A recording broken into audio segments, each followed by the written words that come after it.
Minha história com a dança começou tardiamente, eu diria, né? Porque normalmente as pessoas têm vivências com dança na primeira infância, logo na fase mais inicial da vida. E apesar de eu gostar muito de dança, eu só fui fazer aula realmente, de maneira regular, já com 20 anos. Mas com 20 anos eu comecei a conhecer um pouco da dança do ventre por intermédio de uma amiga minha. Ela era professora de dança. E aí acabou que foi a dança do ventre e as danças orientais que me apresentaram esse universo, né? De utilizar o corpo como expressão, o corpo como um instrumento também de contar um pouco da sua história. Eu acho que a relação que a gente desenvolve com o nosso corpo, ela é uma coisa muito simbiótica. Não dá para separar o que é mente e o que é corpo. Nosso corpo não traz apenas a nossa história. Ele traz a história de uma estrutura social também. A partir do momento que, estruturalmente, a gente tem um discurso que nos coloca num lugar de não pertencimento, isso também é absorvido pelo nosso corpo e é absorvido na maneira com a qual a gente se põe diante da sociedade. E é nesse sentido que eu entendo que a representatividade é uma arma política. Porque o nosso corpo, ele também é um espaço político. E como espaço político, ele deve ser ocupado e ele deve ocupar outros espaços. Porque a partir do momento que a gente tem corpos negros atuantes e em destaque nos mais variados espaços sociais, a gente consegue transmitir para essas crianças que estão aí hoje, para essas meninas que possam ter acesso de alguma maneira a esses espaços, a ideia de que elas também pertencem àquele lugar, entende? Porque eu acho que existe no Brasil uma construção muito complexa a partir da tentativa de embranquecimento da população, a partir dessa característica da miscigenação, e que traz também um discurso muito errôneo, que é aquele discurso de que o racismo não existe. É muito complexo a gente voltar às nossas raízes e a gente estreitar laços e vínculos com a cultura afrodescendente, né? Então, assim, quando são coisas vinculadas à cultura negra, normalmente é encarado de maneira depreciativa. No nosso caso, a gente é duplamente açoitada, né? Porque estamos sendo negadas enquanto existência por sermos mulheres e somos negadas também por sermos mulheres negras. Então, assim, existe uma delimitação muito clara do que a sociedade encara como aceitável quando quando o assunto é o lugar ao qual você pertence. Então, esse corpo negro pode ocupar este lugar? Aqui dentro de Feira a gente tem uma história de mulheres negras atuantes dentro da dança, que é uma história muito legal. Se a gente remontar ao passado, existe desde sempre mulheres negras que estão na resistência. Dentro da dança em geral e também dentro da dança clássica. Quanto mais mulheres negras ocuparem os mais diversos espaços, mais esses espaços vão ser pertencentes. Então é uma questão política. A gente tem que ocupar esses espaços.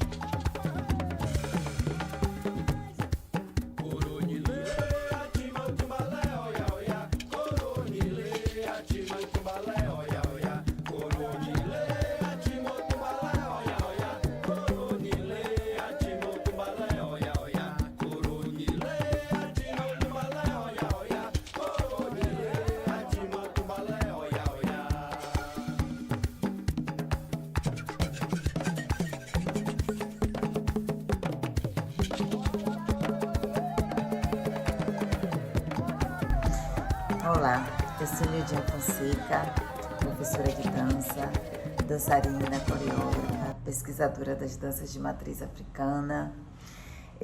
Sou mãe, mulher preta e dentro desse contexto de mulher preta, de uma mulher que está o tempo todo numa luta para visibilizar tantos outros corpos pretos como educadora, vejo a grande importância da dança negra, da nossa dança afro, né, como uma ferramenta mesmo para muitas construções, no caso, né, uma construção de identidade, uma construção de análise, de pensamento político, porque a gente se coloca nesse lugar como preto, como negro, né, nesse lugar de corpo político. O nosso corpo, quando vai até a cena, ou mesmo quando a gente simplesmente acorda e tem que ir para a vida, né, para a vida real, esse também é um momento político do nosso corpo. E essa, eu acredito que dentro da dança atual, dentro do cenário da dança atual, é extremamente necessário que nós estejamos nessa resistência, que nós estejamos falando de nós, por nós, com os nossos próprios saberes, com o nosso próprio protagonismo, nós contando as nossas histórias por nós mesmos. E eu venho percebendo que isso vem tendo um caminho lento, mas já de muito mais consciência, né? Que, por exemplo, há 20 anos atrás,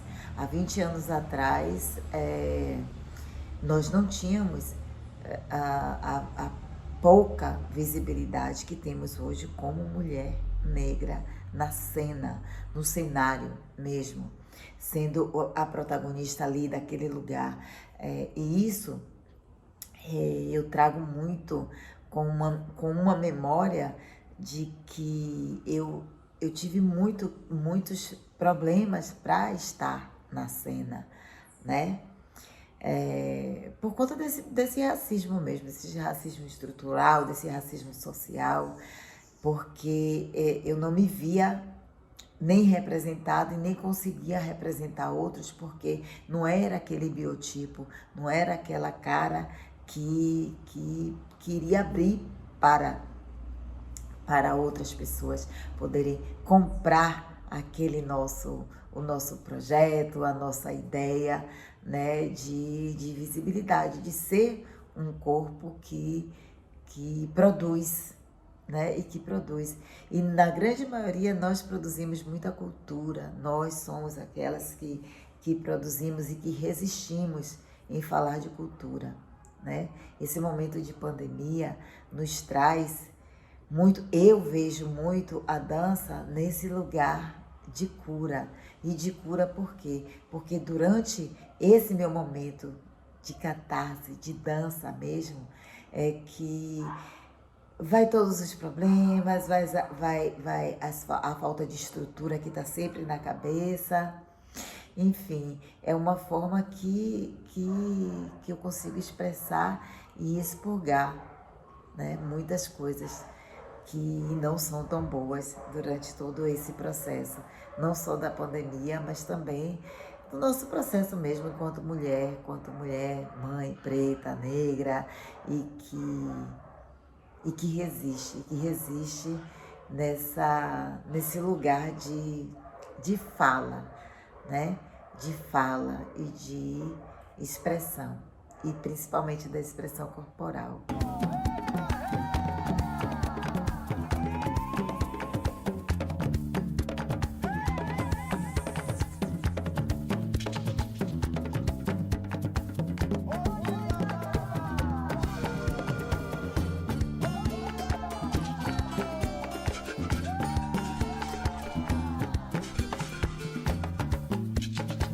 A dança afro na minha vida apareceu de uma forma especial. Por quê? Sempre tive muita vontade. Perdi meus pais muito cedo. Minha mãe eu perdi com 8 anos de idade, meu pai eu perdi com 15. E eu sempre me identifiquei, né, com atividades de negros, coisas de negro, por mais que eu fosse brindada. Minha família é de pretos, mas sempre me brindaram, né, em relação às coisas, com medo do preconceito, medo do racismo. Então, eu sempre fui brindada a isso. Mas eu tive que sair dessa redoma quando perdi meus pais. E surgiu uma oportunidade, uma certa vez, numa oficina aqui em Feira, de dança afro com o professor Guedes, e eu me inscrevi escondida de minha irmã, porque eu queria fazer. Né? Eu ia para a escola e um dia eu ia para a escola, no outro dia eu ia para aula. Um dia para a escola, no outro dia eu ia para aula. E quando ela soube, já se passaram 6 meses. Mas eu tinha uma meta, porque eu conversei com a diretora da escola e ela fez assim: você pode fazer, mas você tem obrigação de passar de ano. E eu peguei isso como meta. Isso aconteceu. E levei 1 ano, levei 2 anos, que foram os 2 anos da oficina. A oficina acabou e eu senti a necessidade meu corpo, na verdade, sentiu necessidade de evoluir e fazer mais. Foi quando eu fui para Salvador, né? Também escondida de minha irmã. Fui para Salvador escondida de minha irmã e fiz dança afro lá com o professor King, né? O saudoso professor King. Mas já conhecia a Vani Vaz aqui em Feira e a Vani foi assim, fora Guedes, né? Primeiro eu vim de Guedes, depois fui pra Vani, depois eu fui pra King. Mas eu fui pra King via a Vani, porque ela me falava muito dele. Ela, Carmen, já que você quer fazer dança afro, tem mestre King em Salvador, que foi meu mestre e tal, quero que você conheça. E como a Vani é uma referência de mulher negra dentro do cenário da dança em Feira, e eu me identificava muito com ela, eu fui em busca. Mas eu fazia dança moderna com ela aqui em Feira e fazia dança afro em Salvador aos sábados, né? Livre. E apareceu uma oportunidade depois de uma viagem ao Japão. Fui também fazendo o que aprendi a fazer durante esse meio tempo, que foi a dança afro.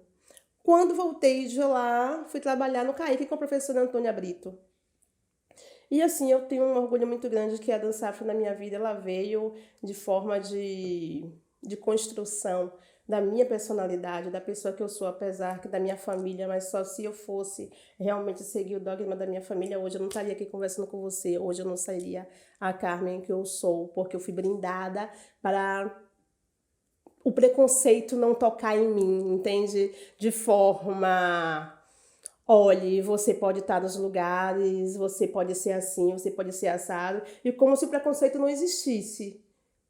Mas eu sentia que tinha alguma coisa de errado, né? Eu sentia que tinha alguma coisa de errado, e foi quando conheci também o finado Adelso Brito, e aonde as coisas começaram realmente a acontecer na minha vida, e eu fui ver que o lugar que eu estava, o espaço que eu estava, por mais que eu fizesse dança afro, mas ainda eu não entendia como é que o processo do preconceito existia. Porque todo mundo achava sempre muito lindo, mas eu não entendia. Para mim seria uma dança como qualquer outra dança.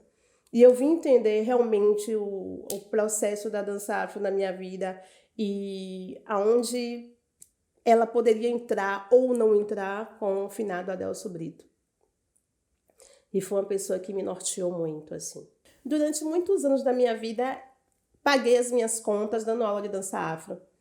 Por quê? Não porque estivesse espaço para tal coisa. Eu construí o espaço. Eu fazia com que os espaços viessem, porque eu sentia a necessidade de levar essa temática para as comunidades. Então, sempre estava incentivando a comunidade, se eu conhecia, a botar dança afro, a botar maculelê, a botar capoeira, coisas que os meninos interagissem. Isso foi na Rua Nova, isso foi na Fonte de Lili, na Queimadinha, isso foi no Jussara. Passei 7 anos na Casa de Custódia, sempre com a mesma temática. E foram várias pessoas que passaram por mim, e assim, eu sou muito grata.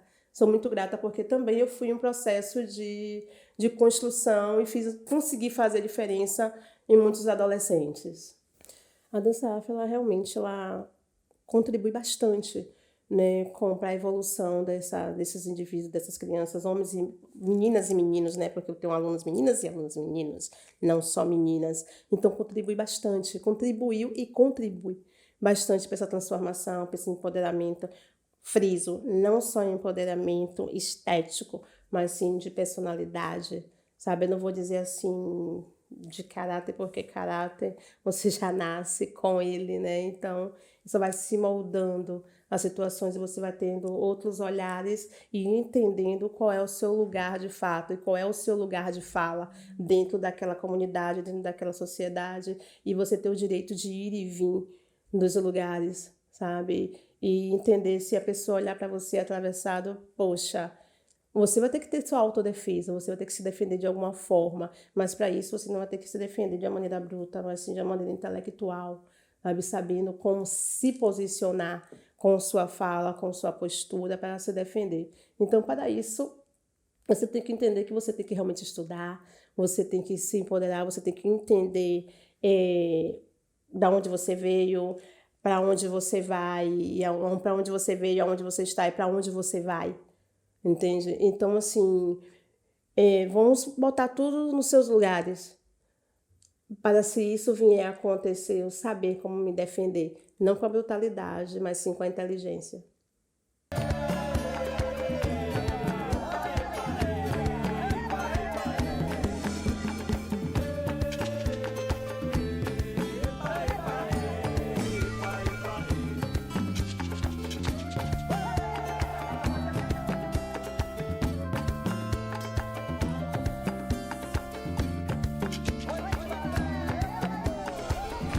Meu nome é Lidete Souza de Jesus. Eu começo na dança com o Mestre King e começo muito bem, começo pela porta da frente.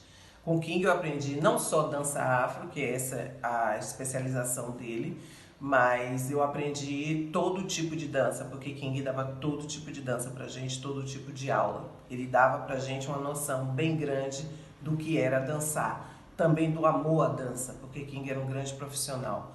Ele era um pai, ele era um filho, ele era um padrinho, ele era um padre, ele era tudo pra gente, sabe? King era uma pessoa muito especial, ele marca todos esses alunos que passaram por ele como me marcou. E eu começando com o King, começando pela dança folclórica, que naquela época se falava dança folclórica, e consequentemente a dança afro, dançando na arena do Pelourinho, né? Eu conheci várias realidades. Então a dança afro, ela não só me ensina a dança afro, no contexto dança afro, ela é para além da dança afro, ela me ensina a viver. Ela me ensina a ser a pessoa que eu sou hoje, a olhar para além de mim e saber que eu tenho que agregar esse conhecimento desse lugar da ancestralidade. Então a dança afro, ela é potência. Eu posso dizer que ela é potência. Ela gera emprego, ela gera novas pessoas, ela é divisor de água na vida de muita gente, como ela foi na minha vida. E depois disso eu viajei para fora do Brasil com a companhia nacional que viajava no mundo, dançando, depois também cantando, que eu comecei a cantar nos Estados Unidos. Volto para Salvador e começo a pensar que eu tinha que fazer alguma coisa, né? Que eu achava que eu não ia dançar mais. Então eu entro na universidade e me formo em jornalista. Num desses encontros de jornalistas, eu fui assistir a palestra de um professor doutor em economia. E quando ele começou a falar do movimento negro, da militância dele, que ele, mais um grupo de professores negros ou de amigos, fundaram o Instituto Cultural Steve Biko, voltado para a educação negra, a educação de pessoas que não têm possibilidades para poder entrar na universidade e empretecer mais essa universidade, eu perguntei a mim mesma, o que é que eu estou fazendo em Salvador? O que é que eu vim fazer aqui? Eu preciso fazer alguma coisa, eu estou parada. Foi aí que eu decidi fazer um projeto de mestrado. Inicialmente o projeto de mestrado seria para falar de mulheres dançarinas negras dessa cidade, né, onde eu me incluiria, contar essas histórias, de onde viemos, por que escolhemos dançar e o que a dança fez com a gente, com a vida da gente. Mas só que, convidada por Edileuza Santos e Sueli, nós fomos para a Universidade Federal da Bahia, para um encontro que se chamava, um projeto delas que se chamava Encontro e Bate-Papo, Bate-Papo e Encontro, uma coisa assim. Quando eu digo fomos, fui eu e Luiz Bocanha, que é meu marido, pai dos meus filhos, e meu atual objeto de pesquisa, meu sujeito de pesquisa. Ele é meu sujeito de pesquisa. Quando chegou lá, cada um teria que falar, né? E Luiz como convidado, tinha Zebrinha, tinha outras pessoas, Matias Santiago também estava. Luiz, na fala de Luiz conta um episódio de racismo que acontece com ele nas escadarias do Teatro Castro Alves, quando ele estava indo nos anos 70 fazer sua aula, que ele era bolsista, né, na Ebateca, e uma diretora para ele pergunta o que ele estava fazendo ali. Ele explica que ele está indo fazer aula, ela diz, não, você não pode fazer aula aqui. Aqui não tem pessoas como você, com esse cabelo, com esse corpo, com esses vestes. Aqui tem pessoas de família. Ele responde que sim, que ele também tinha família. Ela diz, não, estou falando família. Você não tem família. Pessoas como você não têm família. Quando ele conta essa história, e eu estou contando resumidamente aqui para vocês pelo tempo que temos, eu desperto, a chavinha vira, eu disse, meu Deus, isso não pode ficar só restrito à vida de Luiz, à vida particular de Luiz. E eu, como esposa dele há mais de 30 anos, não sabia dessa história, dessa coisa horrorosa. Eu preciso escrever sobre isso. E aí decido que essa é a minha pesquisa de mestrado. Então, atualmente, eu sou mestranda da Universidade Federal da Bahia e eu pesquiso o racismo na dança clássica com base na história de vida do bailarino soteropolitano Luiz Bocanha. Então, eu digo a você que a dança, ela me deu regra e compasso a partir da dança afro. Aí você me pergunta, mas você é uma mulher preta, está falando de um homem? Não, a história desse homem que chama Luiz Antônio de Jesus é a história de Maria, é a história de Joana, é a história de Lindete, é a história de Luana, de Lorena, é a história de Rios, é a história de Tânia, de Edileuza, de Sueli, é a história de muitos de nós. Só muda o nome, o sobrenome e o gênero. Mas somos sempre nós, homens e mulheres pretas.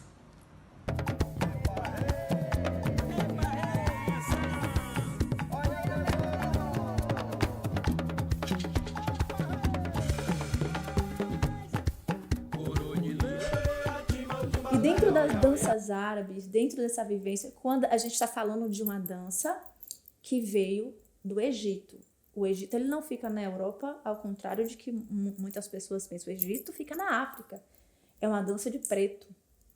São danças de pessoas negras. E que aqui no Brasil, quem dança é a elite branca. Se as pessoas entendessem que a arte é para todos, que a arte independe de cor, independe de peso, independe de idade. Quando alguém te diz, essa dança não foi feita para você, porque o seu corpo não encaixa aqui, a sua pele não encaixa aqui, a sua idade não encaixa aqui. Quando a gente vê uma dança feita por pessoas pretas, um palco cheio de bailarinos negros, a gente sente uma emoção sim, o coração explode, porque a gente se vê, a gente se enxerga, a gente acredita que a gente é capaz. Eu passei e passo ainda por algumas situações porque eu acredito que dançar é um ato político. Porque dentro da sua dança você traz as suas verdades. Dentro da sua dança você traz aquilo que você é. E dentro do universo árabe, infelizmente, a gente ainda tem algo que deve cair dentro de um roteiro, dentro de um padrão. Primeiro que é uma dança que é cara. Tudo é caro. O figurino é caro, as aulas são caras, os cursos são caros, os eventos são caros. E nós temos que entender que para uma mulher preta que trabalha, que sustenta a casa, que se vira, é difícil ter que participar. Às vezes a gente deixa de pagar uma conta, às vezes a gente aperta a barriga para poder seguir um sonho. E que não deveria ser assim. Então, eu trago para dentro da dança aquilo que eu acredito. Se eu não posso dançar com figurino caro, eu vou dançar com aquilo que eu tenho. Eu vou dançar com o meu talento. A gente tem que pensar que a dança é para todos. A gente tem que pensar no nosso lugar. E voltando, a dança é um ato político. A gente fala aquilo que a gente é. A gente dança a nossa verdade.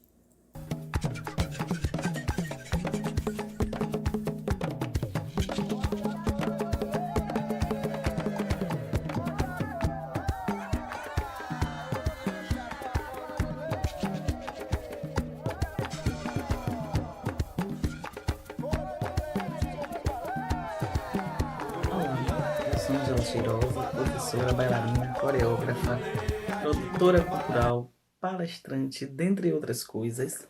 Sou aqui de Camaçari e atuo na dança do ventre, nas danças orientais.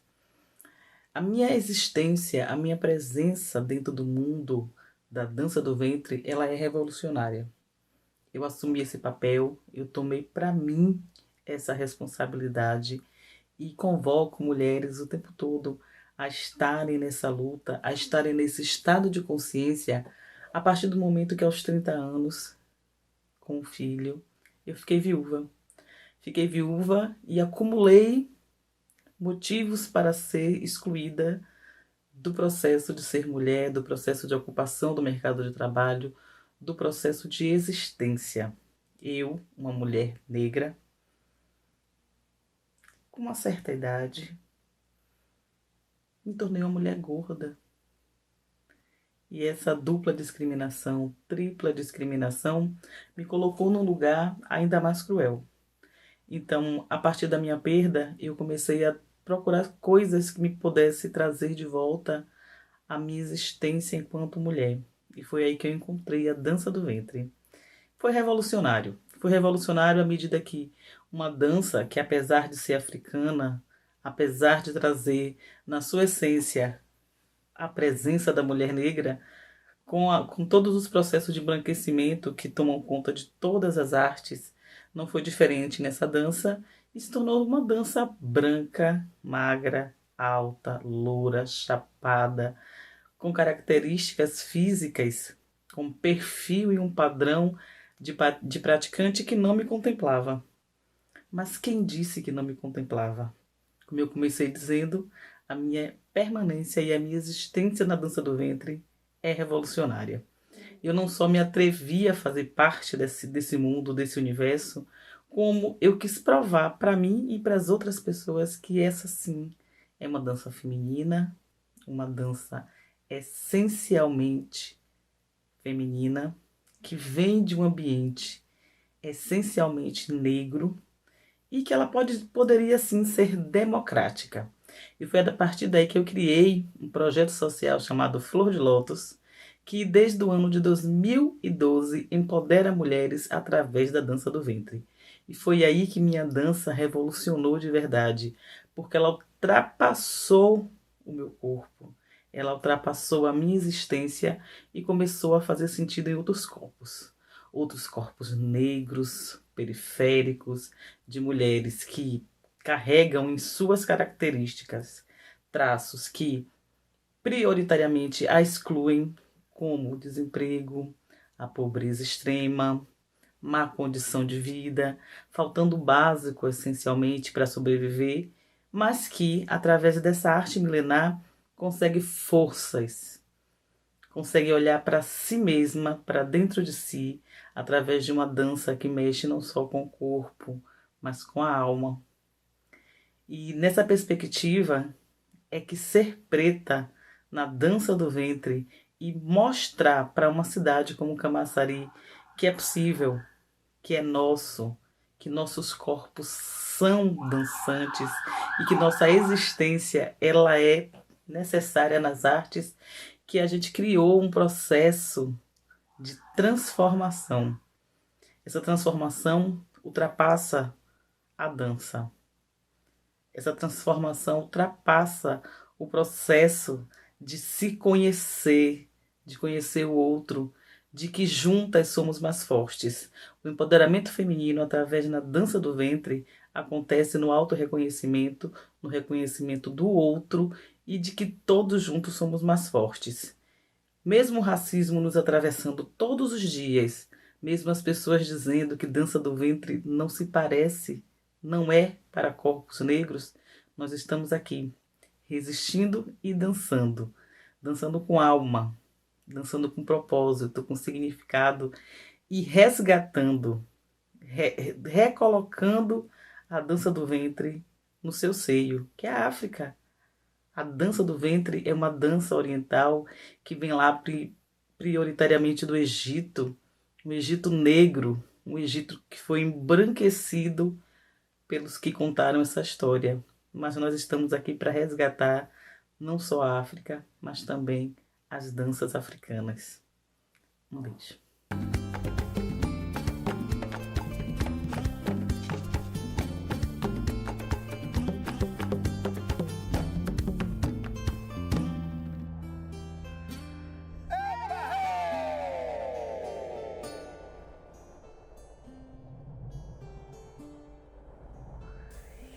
E iniciei com a dança moderna, com Nadir Nóbrega. Nadir Nóbrega Oliveira, professora de dança moderna, formada pela UFBA. E foi minha grande mestra, né? Como professora, como mulher negra também, militante. E através dela, eu fui descobrindo que a dança era a minha opção para a vida e para o trabalho. Depois de algum tempo, através de um colega meu, Marconi Azevedo, né, nós fizemos uma dupla e ele me convidou, ele me inscreveu para fazer um teste de balé na arte. E é aí que começa a minha vivência no balé clássico. Então, fiz concurso de bolsa e passei neste concurso. E, na época, quem era diretora era Ângela Oliveira, que faleceu em 84. Enfim, a arte abriu muito caminho para mim na questão de conhecer várias técnicas ao mesmo tempo. E como eu, na época que eu entrei na arte, já tinha uma idade, acho que 17, 18 anos, mais ou menos, não lembro na época, eu fui queimando etapas no balé, né?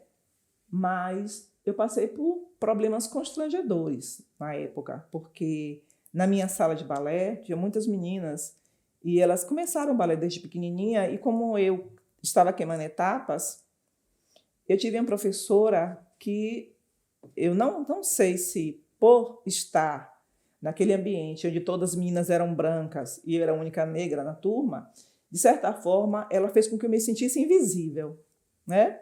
Então, entrou essa questão na minha vida, né? Em relação ao preconceito. Eu era a única menina negra na turma de balé clássico. E conheci Lia Robato num desses festivais de dança, no SESI. Eu conheci Lia Robato e ela me convidou para fazer dança na Fundação Cultural. Mas antes de entrar na Fundação Cultural, eu conheci a dança afro, através de um grupo que veio dançar em feira, justamente nesse festival do SESI. E foi meu grande encontro, né? Foi com a dança afro. Eu ia para Salvador, quase todos os finais de semana, eu ia para Salvador para fazer a dança afro. Então, eu fiz afro com Rosângela Silvestre, com o King, com Augusto Omolu. E aí foi que eu percebi a importância da dança de raiz, né? da dança afro. Dentro dessa história que inicia em feira, a dança ela surge a partir da comunidade do SESI, realmente. Porque a dança que existia antes era a arte e, se eu não me engano, eu vi um comentário também que existia a bateca. Mas era uma coisa muito distante da gente, porque era uma dança elitista, né? Aqueles grupos ali, filhos de doutores, de pessoas que tinham um poder maior aquisitivo. Então, a dança, historicamente, a que eu conheço, a nível de balé clássico, de dança moderna, de jazz, ela surge também com Antônia Brito. Eu já ouvia falar de Antônia Brito antes de mim, né? Antes de fazer aula com Nadir, eu já vi falar de Antônia Brito. Mas eu não conhecia a Antônia, vim conhecer a Antônia muito tempo depois. Então, nesse caminho entre a dança moderna e o balé clássico, eu tive muitas frustrações como mulher negra, né? Nas avaliações, no olhar do professor por não ter um perfil tido clássico, né? Nesse período que eu fiz o curso de dança em Salvador, na Fundação Cultural, na década de 90, foi que eu encontrei outra dança que me identificava muito, né? Que tinha muita coisa também de raiz, de chão, que foi a dança flamenca. E aí eu descobri, né, a minha como é que eu posso dizer? A minha identidade, né, da dança, né, através do afro e da dança flamenca. Não vou dizer que eu não sofri preconceito com isso, sofri preconceito sim.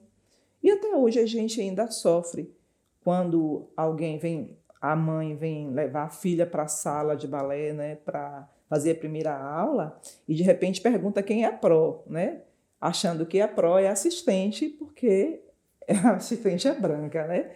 Então, essas coisas acontecem. O que eu percebo que falta ainda é mais espaços abertos para que as crianças negras, né, tenham oportunidade em fazer dança clássica. Porque, de certa forma, é uma dança elitista, ainda é elitista. Apesar de que, com a ascensão do Cuca, a abertura do balé no Cuca,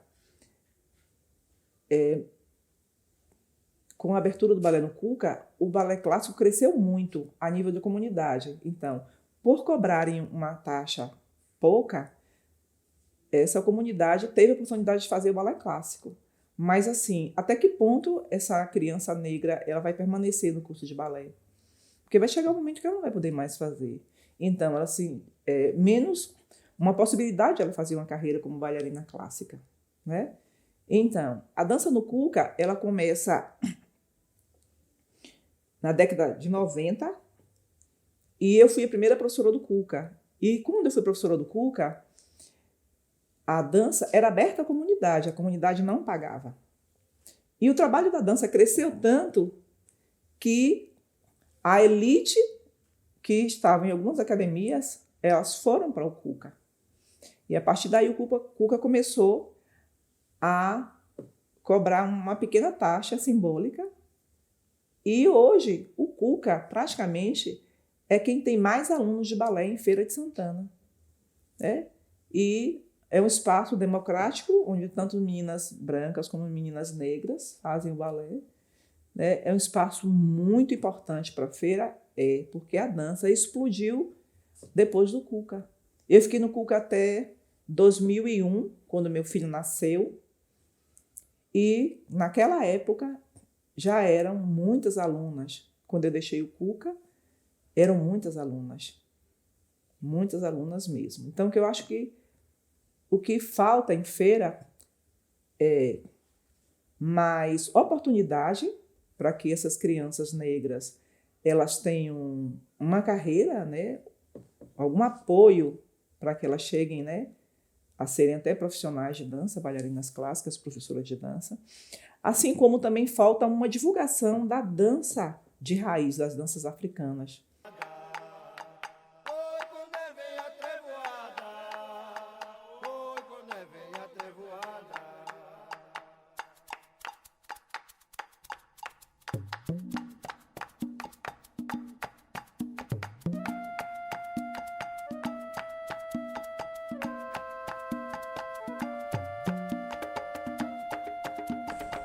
Olá, sou Mari Ferreira, professora, bailarina, coreógrafa de danças árabes e fusões, e estou aqui hoje para falar um pouquinho da minha trajetória nessa arte enquanto bailarina negra, né, e mostrar um pouquinho dessa vivência, né, que eu tenho e dessa relação com a dança e o meu corpo.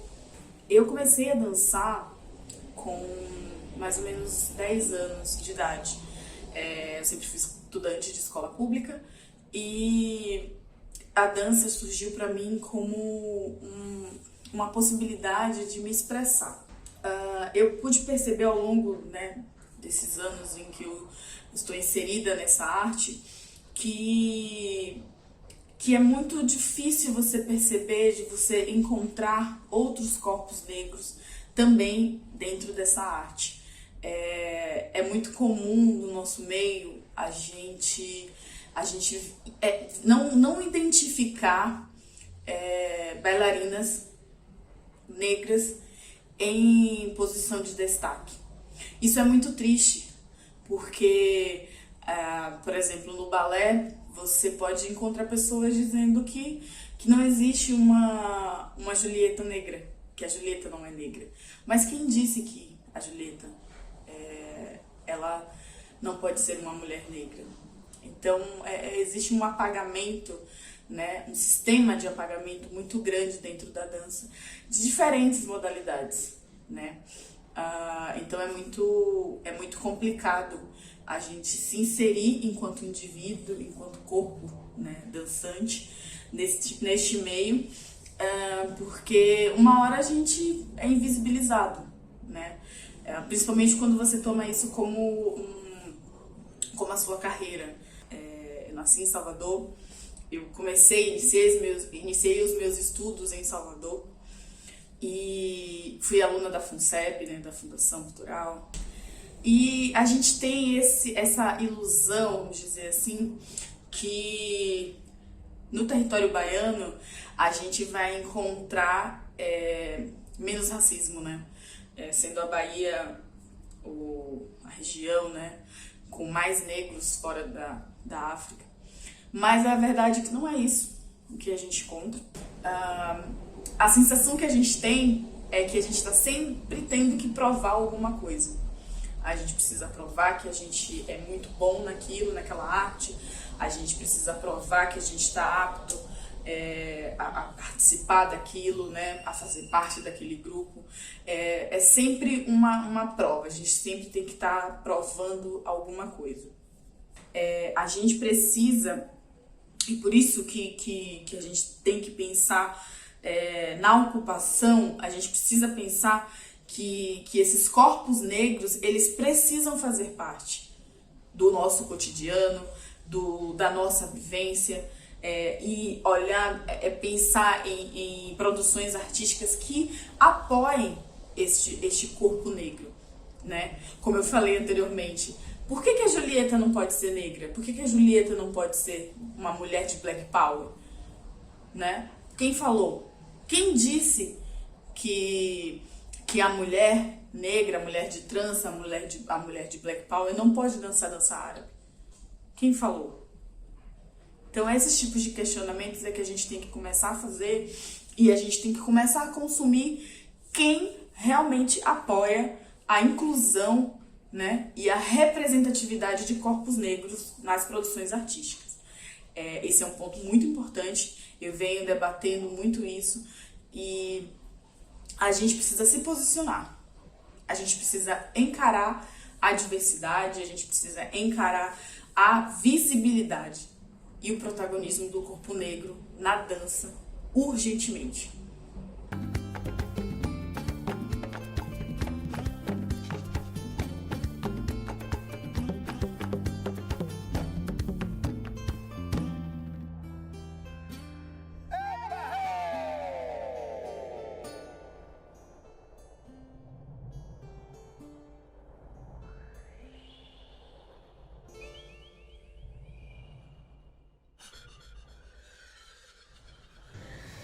Os tambores conduzem e transcendem a África. Tu és esteticamente nobre.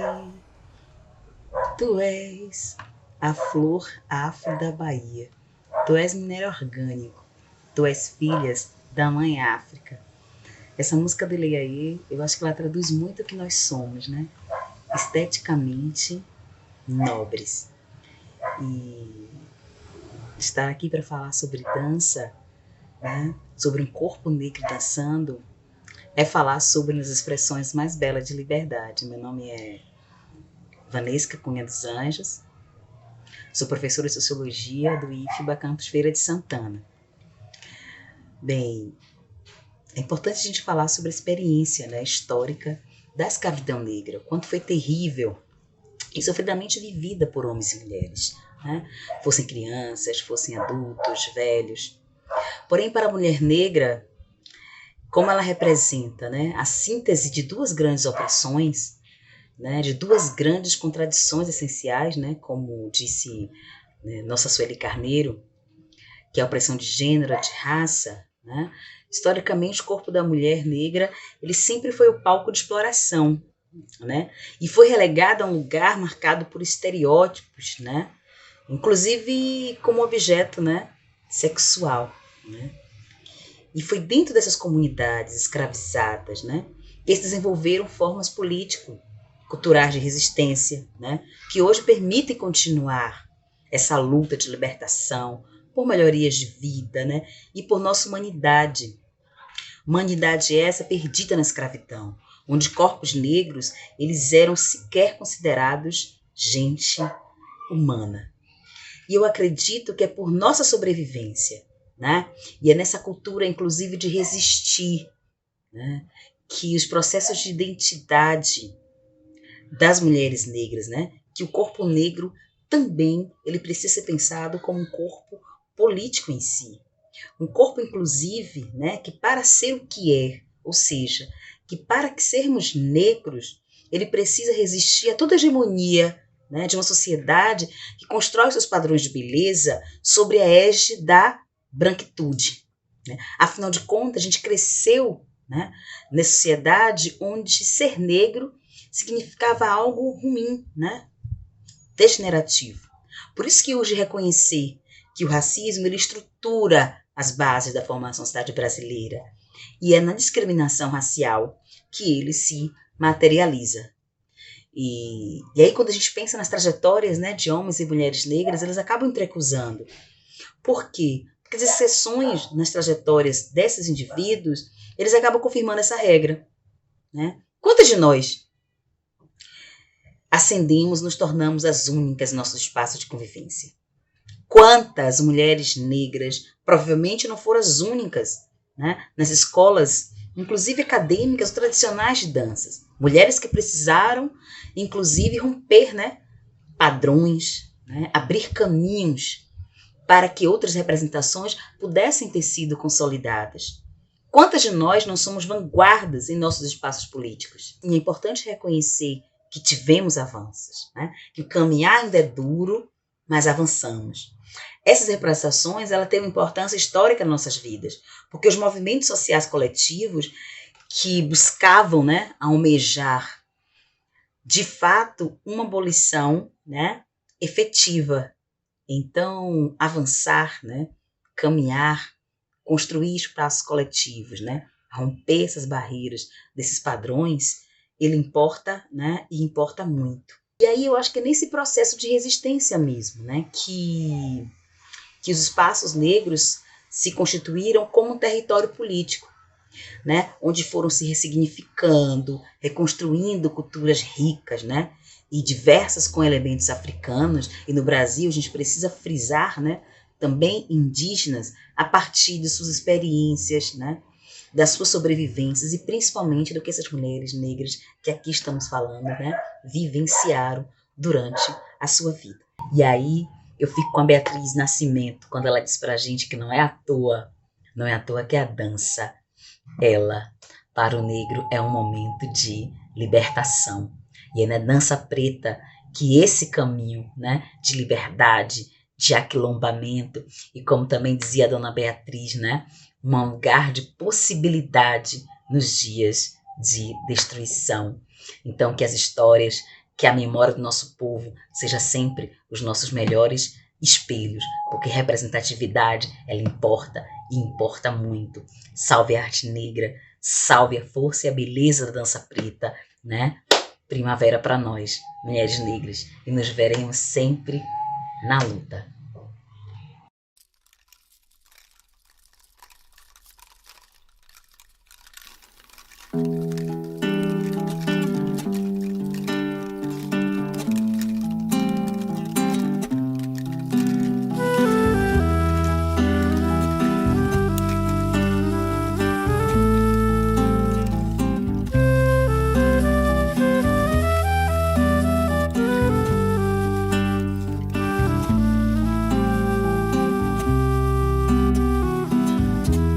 Velejo aí, velejo lá, que o meu navio não é mais negreiro, não.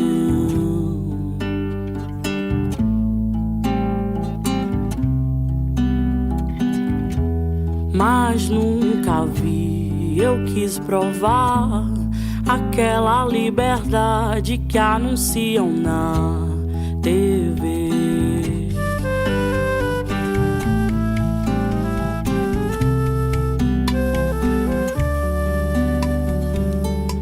nunca vi o rosto.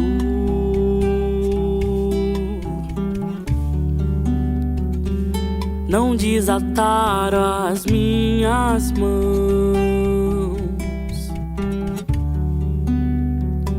Sangrei um mar vermelho.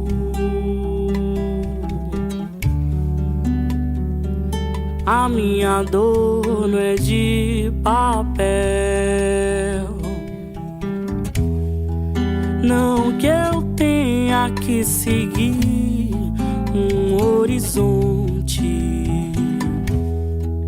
Navegamos muito mais que lanço o corpo de novo nas águas, balanço, desatei as correntes de novo.